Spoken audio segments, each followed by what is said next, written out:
Democratic Representative Rush Holt of New Jersey is also running for Senate, and he released this great little YouTube video that tells you everything you need to know about Social Security. It sums it up perfectly. Let's listen. I'm Rush Holt. You may have heard I'm a rocket scientist, but I'm running for the Senate because of my values.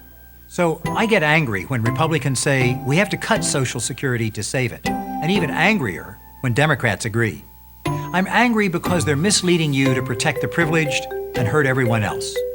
You see, ordinary people contribute about 6% of their paycheck to Social Security, but someone earning $1 million pays less than 1%. That's because Congress has given millionaires and billionaires a free pass, an absolute cap on their Social Security taxes.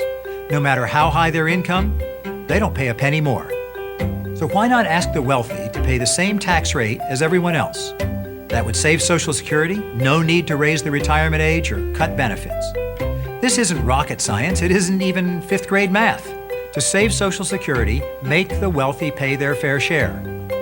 End of story. Yeah, he nailed it.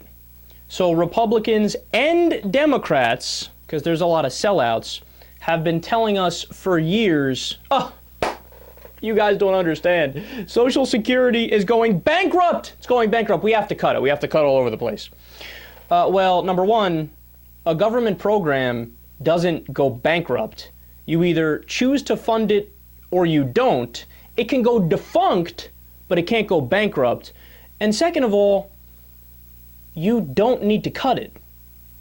Not only is Social Security not this huge problem that everybody's making it out to be, it's not even a problem. So, for example, very few people know Social Security has a $2.7 trillion surplus. In fact, it's fully funded until the year 2037, and after that, it still pays out 75% of its benefits. So even if we did nothing, we'd be good until 2037, and it would still pay out 75% of its benefits. Now, people never tell you that. And by the way, when was the last time that a politician cared about a problem that was coming up in 2037? We couldn't get them to care about the sequester, which was happening that day.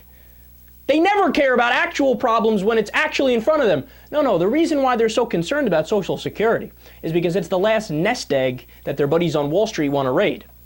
So they all want to get rich while they screw over the American people. That's why they have to pretend like Social Security is a problem so they can cut it and you can't get what you're owed. Which leads me to my next fact. Let's not forget, you paid into Social Security. You are simply getting what you're owed. It's an earned benefit program. If you don't get the full amount, right, if they end up cutting it, they're robbing you. Like, there's no two ways about it. You paid into it, and then they said, no, we're not going to give it all back to you. So that would be them robbing you. And what Holt is describing is that Social Security payroll tax is capped at about 6% of about $113,000, which means that, for example, my mother, right, she's the head of a physical therapy department. She does well. She makes about $110,000 to $115,000 roughly, okay? So my mother pays the same amount in payroll tax as LeBron James and Bill Gates. Now, why does that make sense? She doesn't make anywhere near what those people make, not even close, nowhere near it. So why do they pay the same amount of money in payroll tax? Because there's the cap. And the cap is to protect the rich. And they say, no, we're not going to take 6% of your money. We only take 6% of poor and middle class people and upper middle class people. But no, when you get up to millions of dollars, we'll cap it at 113. You don't have to worry about paying it.